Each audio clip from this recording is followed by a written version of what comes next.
একটি সাদা বিড়াল আর একটি লাল বিড়াল ভালোবেসে বিয়ে করে। তাদের জীবন অনেক সুখের ছিল। কিছুদিন পর সাদা বিড়ালটি প্রেগনেন্ট হয়। লাল বিড়ালটি তাকে খুব যত্ন করে, নিয়মিত নানা ফল খাওয়ায়, আপেল, কমলা, আঙ্গুর। 9 মাস পর তাদের একটি বাচ্চা হয়, কিন্তু বাচ্চাটি হয় একদম কালো। এটা দেখে লাল বিড়ালটি খুব রেগে যায়, বলে, এই বাচ্চা আমার মতো না কেন? সন্দেহ করে স্ত্রীকে এবং তাকে সন্তানসহ বাড়ি থেকে বের করে দেয়। এরপর লাল বিড়ালটি দুঃখ নিয়ে তার নিজের বাবা মায়ের বাড়ি যায়। গিয়ে দেখে তার নিজের বাবাও ছিল একদম কালো রঙে।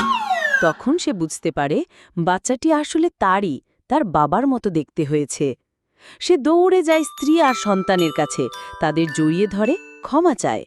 এমন গল্প আরও দেখতে চাইলে চ্যানেলটি সাবস্ক্রাইব করে দাও।